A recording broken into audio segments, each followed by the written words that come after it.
The trash collector. The night was cold. The city was broken. Tall buildings stood like skeletons, their windows shattered, their walls covered in black smoke. In the empty streets, trash bins were turned over, and the wind carried the smell of rotten food. Most people were inside their houses, afraid to come out after dark. But one small figure was moving, slowly, carefully, like a shadow. It was a little alien girl. Her body was thin, almost like bones. Her skin was pale, with faint marks, like burns from old fire. Her clothes were torn, too big for her small frame. She walked barefoot, her steps quiet on the cracked ground. Her hair was tangled, dirty, but her eyes were strange. They glowed faintly, like two stars hidden in the dark. The girl came close to a trash bin. She looked around, making sure nobody was watching. Then, with her tiny hands, she pulled out a piece of old bread. The bread was dry and covered with dust. She brushed it quickly and pressed it to her lips. She chewed slowly, trying to make it last longer. From across the street, a man was watching. He was not rich. He was not a soldier or a king. He was only a worker, a man who fixed broken machines. His clothes smelled of oil and metal, and his hands were rough with scars. He had seen beggars before. He had seen hungry children before. But this girl was different. Something about her made his heart stop. The way she moved, the way her glowing eyes searched the darkness, the way she whispered to herself while eating, words too soft to understand. The man stepped closer, staying in the shadows. He did not want to frighten her. The girl pulled another piece of bread from the bin.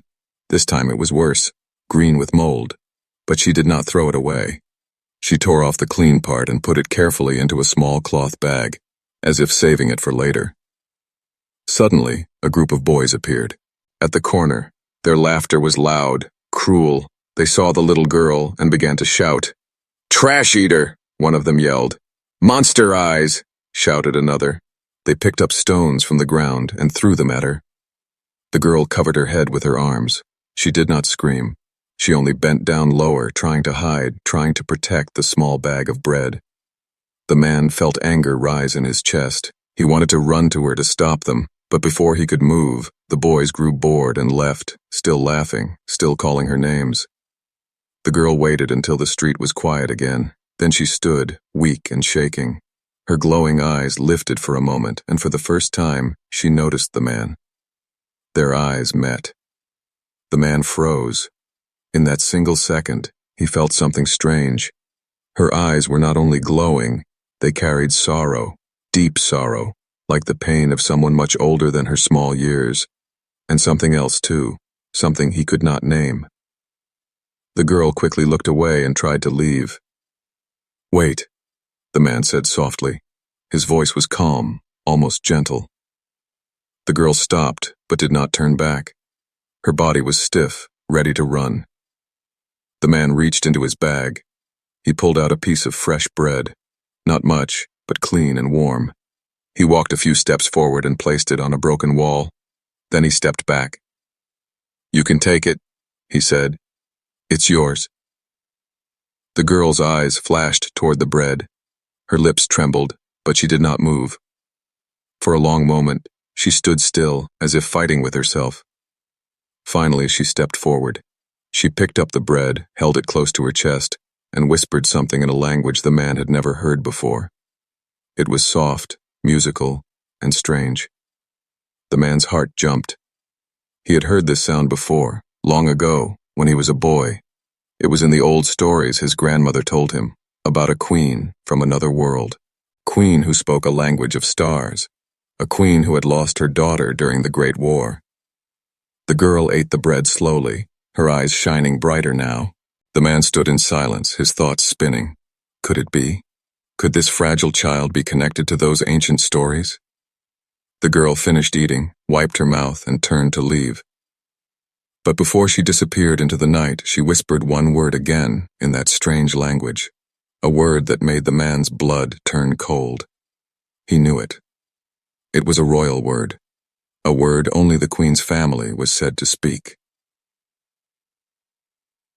The night grew colder. The streets became empty again, but the man could not move. His eyes stayed on the little alien girl who had just walked away. Something inside him would not let her disappear. He followed her, carefully, quietly, keeping some distance. His heavy boots tapped against broken stones, but the girl was so light that her steps made almost no sound. She slipped through narrow alleys and broken fences, always looking behind her, always afraid. The man thought about leaving. She was just a child, but she was not his problem. Still, the words she spoke in that strange language kept echoing in his mind. It was not just a word. It was a sign, a royal sign. Finally, the girl stopped near an old warehouse. The building was half collapsed, its roof broken. She crawled inside through a hole in the wall. The man waited a moment, then followed. Inside, the air smelled of dust and rust. The girl sat in a corner holding the small bag of bread she had collected. She looked tired, her head leaning against the wall, her eyes half closed. The man stepped closer. She noticed him at once and jumped up, ready to run. "It's all right," he said quickly. "I will not hurt you." The girl stared, her glowing eyes wide, her small body trembling. She pressed the bag of bread against her chest like treasure. "I gave you bread," the man reminded her gently. "Fresh bread, you remember?" She nodded slowly, but her legs stayed ready to move. The man reached into it, his coat again. This time he pulled out a water flask. He placed it on the ground and pushed it toward her. "You need this more than me," he said. For a moment, she didn't move. Then, with tiny steps, she reached out and grabbed the flask. She drank fast, like someone who had been thirsty for days. Water ran down her chin, but she did not stop until it was empty. When she finished, she whispered again, words in that strange, soft language. The man leaned closer, listening carefully. It was not just random sounds. It was a prayer. He remembered now. His grandmother had once told him of the song of the lost queen, a sacred prayer, spoken only by the queen's bloodline. But how could this starving child know it? "What is your name?" the man asked softly. The girl hesitated. Then she whispered, "Lyra." The name felt sharp in the man's chest. It was the same name the old stories used, the name of the queen's lost daughter. The man's hands shook. Could it be true? Could this weak little girl searching for food in trash really be the heir of a queen? Before he could speak again, the sound of heavy boots filled the street outside. Soldiers. Their voices were loud, angry. "Search every building!" one shouted. "She must be here!" yelled another. The girl's eyes went wide with fear. She grabbed the man's arm and whispered fast, her voice shaking. "They want me dead," she said in broken human words. "Please, hide me." The man's heart pounded. He had no time to think. He pulled the girl deeper into the warehouse and covered her with an old blanket. Then he stood in front of her, his body blocking the view. The door crashed open. 3 soldiers stepped inside, their weapons shining in the dim light. Their eyes scanned the room. "You there?" one soldier barked. "Have you seen a girl? Small, strange eyes?" The man forced himself to stay calm. "I have seen many beggars," yet he answered, "but not tonight." The soldier walked closer, his boots echoing. He looked around, his eyes sharp. For a moment, the blanket in the corner seemed to catch his attention. The man's heart almost stopped. He stepped forward, blocking the soldier's line of sight. "Nothing here but rats and dust," the man said firmly. The soldier stared at him, suspicious. The silence grew heavy. Then another soldier called from outside. "Move on. Check the next street." With a grunt, the soldier turned and left. The sound of boots faded into the distance. The man finally let out the breath he had been holding. He pulled away the blanket. The little girl crawled out, her glowing eyes full of tears. "You saved me," she whispered. The man knelt down, looking into her eyes. "Who are you really, child?" he asked. The girl hesitated. Her lips trembled. Finally, she spoke slowly, each word heavy with truth. "My mother was a queen," she said, "but she is gone. They betrayed her. They took me to kill me. I ran. I hide." Her voice broke, but her eyes glowed brighter, filled with pain and a strange kind of strength. The man felt his heart sink. The truth was in front of him now. This girl was not just any orphan. She was royal blood. She was danger. She was hope. He did not know what to do. Helping her could mean his own death, but leaving her would mean the end of something far greater. He had to decide, and in that moment, he chose. He would protect her. The warehouse was silent again. Dust floated in the air like tiny ghosts. The man sat down on the cold floor, still breathing heavily after the soldiers had left. The little girl, Lyra, sat across from him, holding her small bag of bread. For a long moment, neither of them spoke. The man's mind was full of questions. The girl's glowing eyes watched him, as if testing whether he was truly a friend or another enemy. Finally, he whispered, "Lyra, if your mother was a queen, then you are—" Her small hand shot up, silencing him. Her eyes grew sharp. "Do not say it," she whispered. "Walls have ears. If they hear, I will die, and maybe you too." The man felt a chill. She was only a child, yet she spoke like someone far older, someone who had already seen too much. He lowered his voice. "How did you survive? The stories say the queen's enemies destroyed her family." Lyra looked down at the floor.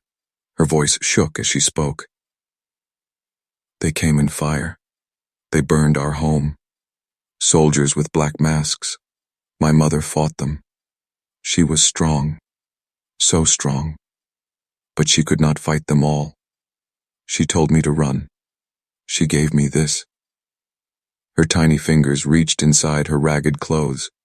She pulled out a necklace, simple, silver, with a small blue crystal in the center. It glowed faintly, the same way her eyes glowed. The man stared. His breath caught in his throat. He knew that symbol. Everyone knew it. It was the crest of the queen, the mark of royal blood. This is impossible," he whispered. But before Lyra could answer, the sound of boots echoed again outside the warehouse. Not one or two, many. The man jumped to his feet, panic racing through him. The soldiers had not given up. They were still searching, and this time there were more of them. "Quick," he said. "We must move." Lyra's eyes widened with fear, but she nodded. She stuffed the necklace back under her clothes and clutched her bread bag tightly. The man led her to the back of the warehouse, where a broken door opened to a narrow alley. They slipped out just as soldiers entered the front. The night air was colder now, and the moon was high. They moved through the alleys like shadows, careful and fast. But the city was alive with danger. Soldiers marched on every street. Voices carried through the darkness. The hunt was still on. As they hid in another corner, the man looked at the girl. "Why are they chasing you so hard? You're only a child." Lyra's face was pale, her glowing eyes full of sorrow. "Because of what I carry inside me," she whispered. "Not just blood. Power." The man frowned. "Power?" Lyra nodded slowly. "My mother said, one day I would shine brighter than her. That is why they fear me. That is why they want me dead." The man's chest tightened. He had never believed in the old stories. To him, they were just tales told to children. But now, standing in the cold night, hiding from soldiers with weapons, he knew the stories were real. And the girl beside him was the living proof. He wanted to ask more, but Lyra suddenly froze. Her glowing eyes turned toward the end of the alley. Footsteps. Soldiers. coming closer. The man grabbed her hand. Run! They darted into the streets.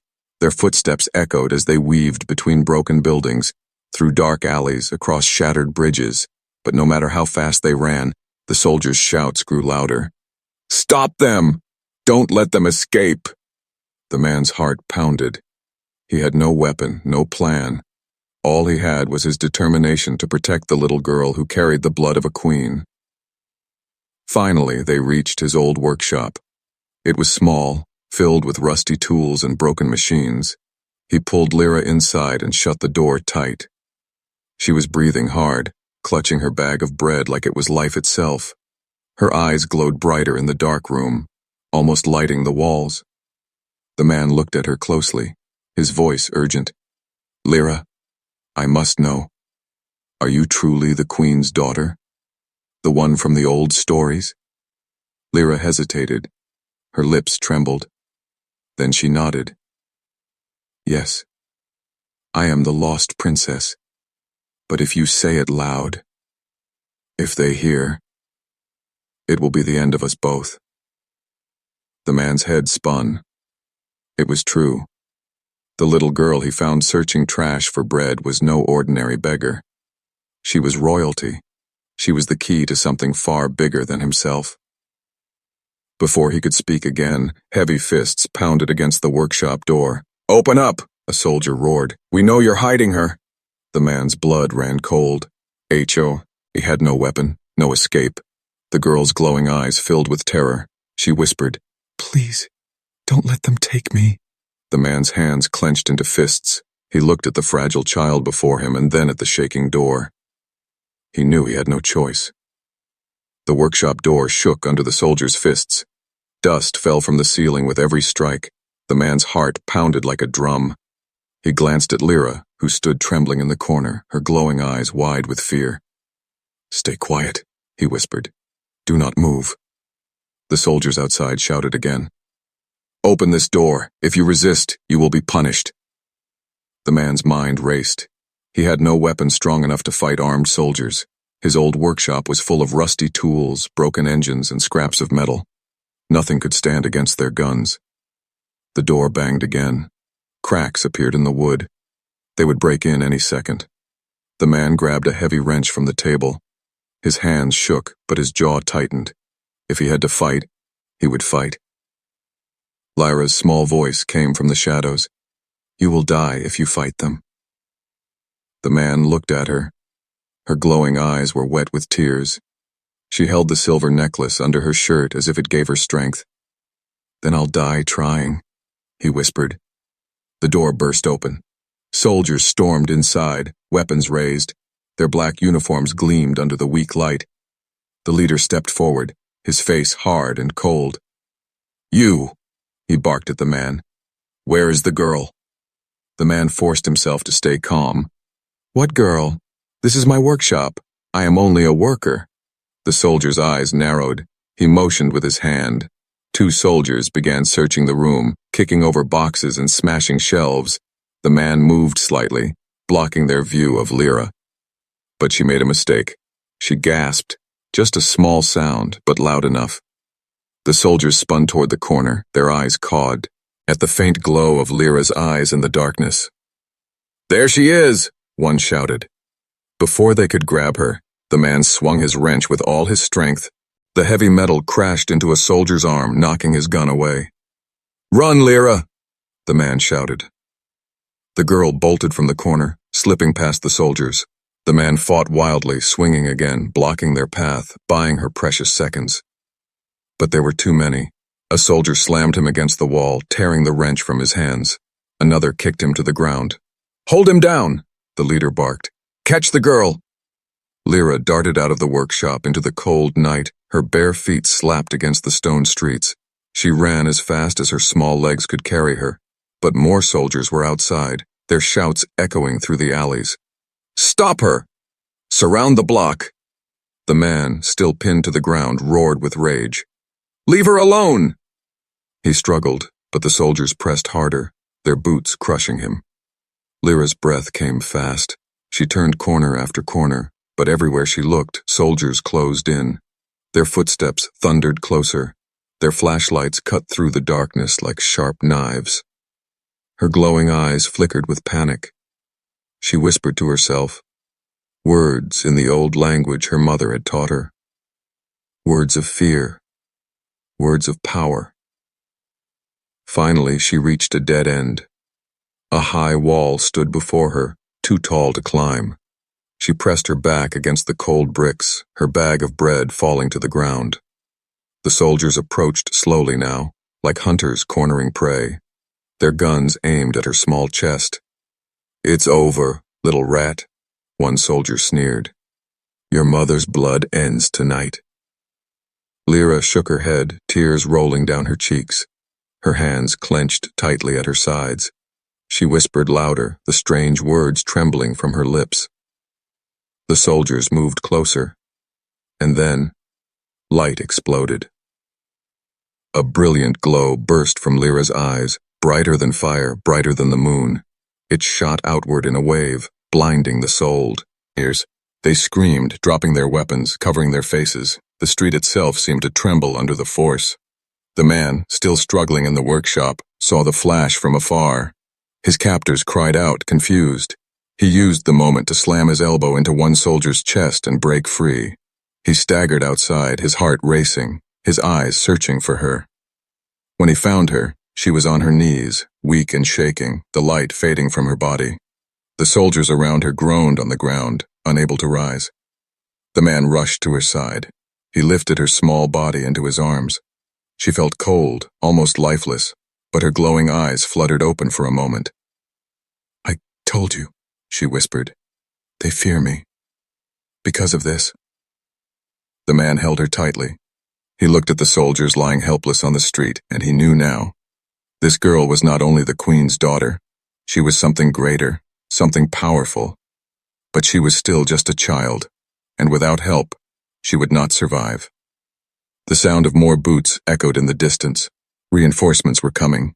The man clenched his jaw. He had no time to waste. He carried Lyra into the shadows and whispered, "I will protect you, no matter what." The girl closed her eyes, too weak to answer. The man tightened his grip and disappeared into the night, while behind them, the city filled with the cries of soldiers searching desperately for the lost princess. The city slept under a broken sky, but the man did not rest. He carried Lyra in his arms, running through the empty streets. Her small body felt too light, too fragile, as if she might vanish at any moment. Finally, he reached a hidden tunnel near the old river docks. Few people knew this place. Years ago, he had used it to store spare machine parts, but now it was nothing more than a dark cave of stone and rust. He laid Lyra gently on a blanket. Her eyes flickered, it open, glowing faintly. She was pale, her breaths shallow.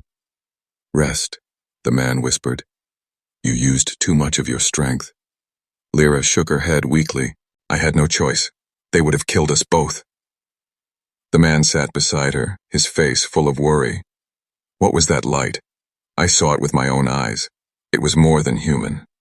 More than alien." Lyra touched the silver necklace under her clothes. "It is not just light. It is the power of my blood. My mother told me that one day when I was old enough the light would grow. She said it could protect or destroy." The man's chest tightened. He thought of the soldiers blinded in the street, their screams echoing through the night. "And this is why they hunt you. Not only because you are the Queen's daughter, but because you carry something they fear." Lyra's eyes filled with tears. "They fear me, and they hate me, because if I live, hope lives, and they want hope to die." The man's jaw tightened. He looked at her small face, her trembling hands, and he felt both sorrow and anger. "You are only a child," he said. "How can they put such a burden on your shoulders?" Lyra's voice was quiet, but steady. "Because I am not just a child. I am the heir, and if I fall, the bloodline ends forever." The words hung heavy in the air. The man knew she was right. Before he could reply, a strange hum filled the tunnel. He stood quickly, his hand reaching for a broken tool like a weapon. Lyra sat up, her glowing eyes watching the shadows. Then, the air above them shimmered. A blue light formed in the sky like a screen. It was a hologram, projected across the whole city. The man and Lyra both froze. The image showed a stern face, dressed in the black uniform of the rulers. His voice echoed through the night, filling every street, every building, every hiding place. "Citizens of the city," the voice declared, "the traitor's child has been seen. She is dangerous. She carries forbidden power. She must be captured at once." The hologram shifted, showing a glowing sketch of Lyra's face, H. Her bright eyes stared back from the projection, impossible to mistake. A reward notice flashed in bold letters. A fortune of gold and land for whoever captures the lost princess, alive or dead. Lyra's small body shook. She covered her face with her hands. "Now everyone will hunt me. Not just soldiers. Everyone." The man's heart sank. He knew she was right. The rulers had turned the entire city into hunters. Even poor men, even hungry families, anyone desperate for reward would chase her. He crouched beside her. "Listen to me, Lyra. You are not alone. You have me." Tears rolled down her cheeks. "But you will die for me." "Then so be it," the man said firmly. His voice was hard, but his eyes were soft. "I have lived long enough fixing machines for a broken world. If my life can protect you, then it has meaning." The girl lowered her hands. Her glowing eyes locked onto his. For a moment, the fear inside her seemed to calm. But outside, the city was alive with noise. The man could hear it even in the tunnel, the shouts, the footsteps, the chaos. People were running in every direction, spreading the news of the reward. The hunt had begun again, only worse. The man stood and looked around the tunnel. "We cannot stay here. This place is not safe anymore." Lyra tried to rise, but her legs trembled. The man lifted her again in his arms. She leaned against his chest, whispering softly in her strange language. "What are you saying?" he asked. "It is the prayer of protection," she whispered. "My mother said it keeps away the darkness, if someone truly believes." The man tightened his grip around her. "Then I will believe. For you." Above them, the hologram faded, but the damage was done. Across the city, eyes turned hungry, hearts turned cruel, and footsteps marched toward the promise of reward. The man carried Lyra out of the tunnel, into the shadows of the ruined treats. He did not know how far they could run, or how many enemies would come. But one truth burned inside him now. He would protect her. He must protect her, because Lyra was not just a little alien girl searching for bread in the trash. She was the last daughter of a queen. She was the light in a dying world. And if she fell, the world would fall with her. The man carried Lyra through the broken streets until dawn painted the sky with pale light. They had hidden all night, moving from shadow to shadow, avoiding soldiers and greedy hunters. By morning, the city was alive with whispers. Everyone knew the reward now. Everyone was searching. The man's body ached, but he did not stop. Lyra rested in his arms, her glowing eyes half closed. She was too weak to walk, too weak to speak. Finally, he reached a small house at the edge of the old district. The door was worn, the windows cracked, but inside lived someone he trusted, an old friend. The man knocked softly. The door creaked open, and a tall figure stepped out. It was Ragan, a man with gray hair and sharp eyes, once a mechanic like him. They had shared bread in times of hunger, shared secrets in times of danger. "Brother," the man whispered, "I need your help." Ragan's eyes studied him, then dropped to the small figure in his arms. His eyebrows lifted when he saw the faint glow in Lyra's eyes. "Who is this child?" Ragan asked slowly. "A girl in danger," the man said. "She has no one else. Please, let us rest inside, just for a little while."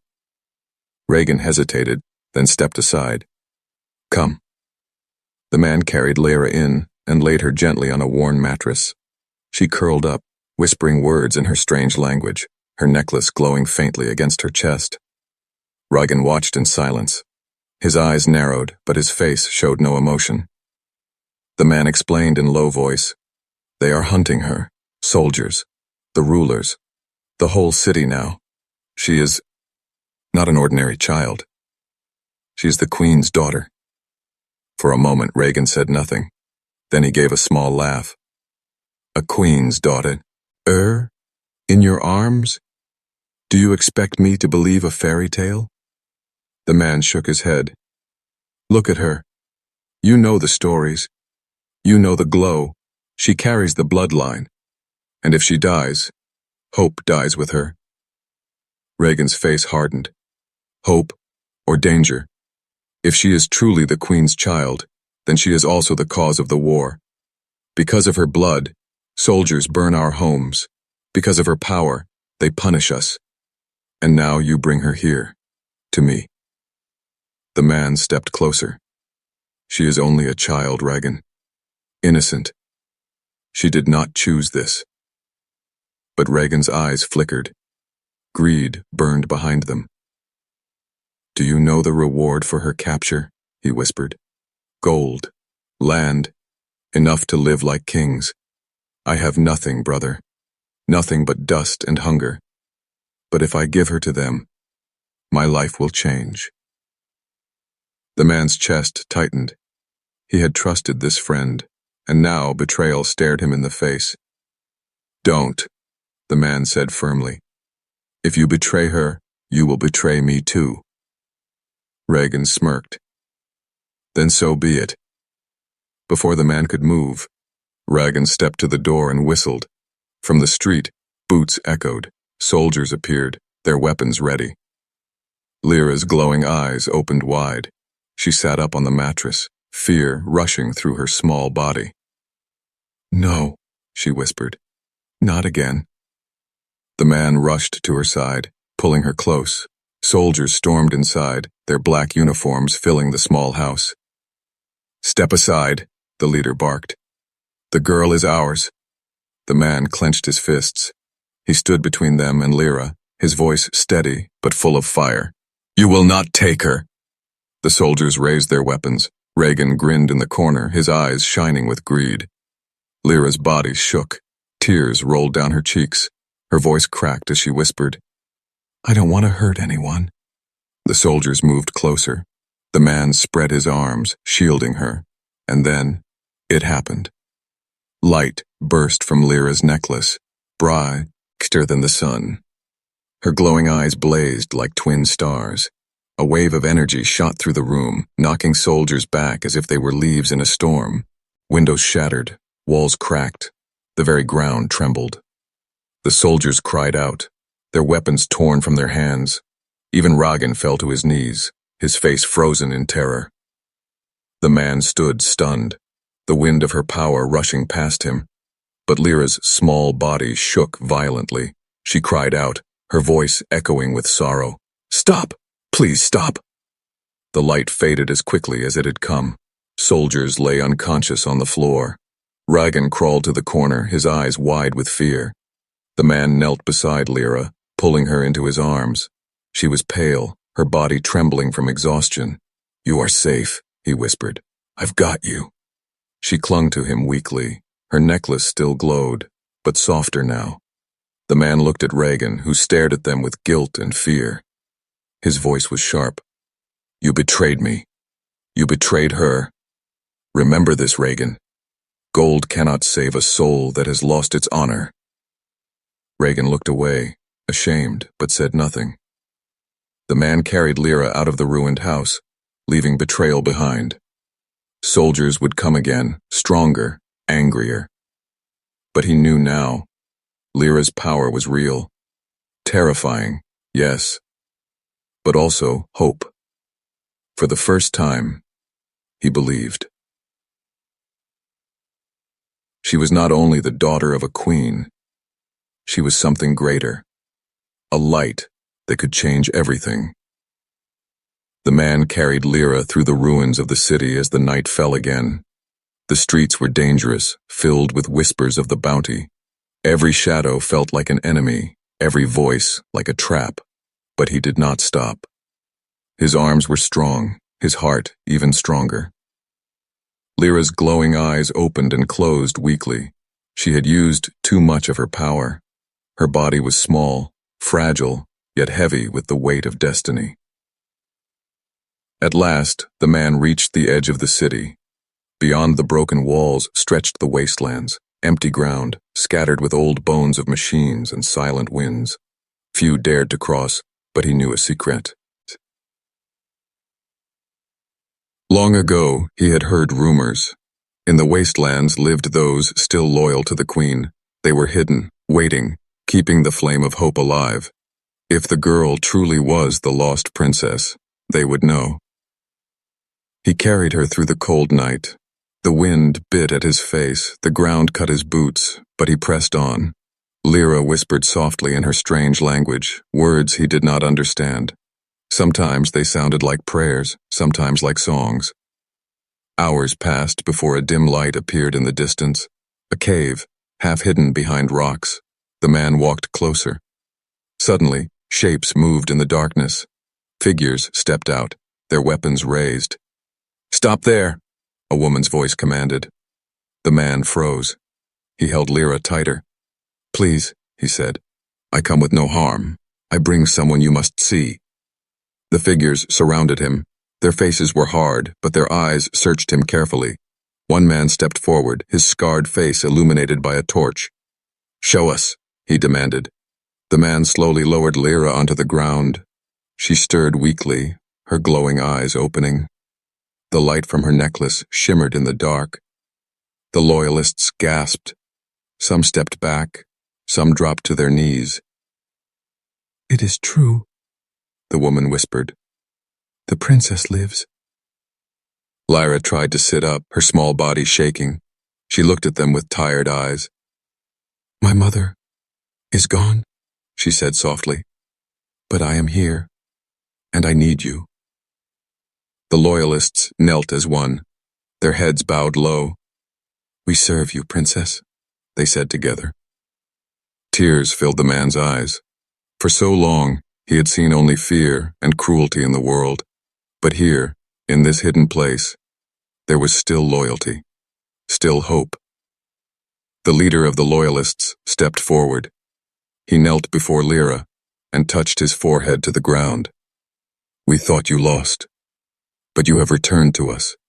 The queen's bloodline still lives, and with you, perhaps our world siada and rise again." Lyra's glowing eyes softened. She reached out her small hand and touched his shoulder. "I am not strong yet," she whispered. "I cannot fight alone, but I promise I will bring light again." The loyalists raised their heads. Hope flickered in their tired eyes. The man stood behind her, his hand resting gently on her shoulder. He said nothing, but in his heart he swore again to protect her until his last breath. For a moment, the cave was filled with quiet peace. The war outside felt far away. The princess had returned. The lost flame had been found. But then, the ground shook. From the distance came a deep roar, like thunder across the wastelands. The loyalists rushed to the entrance of the cave. Their torches lit the horizon. And there, beyond the rocks, shadows moved.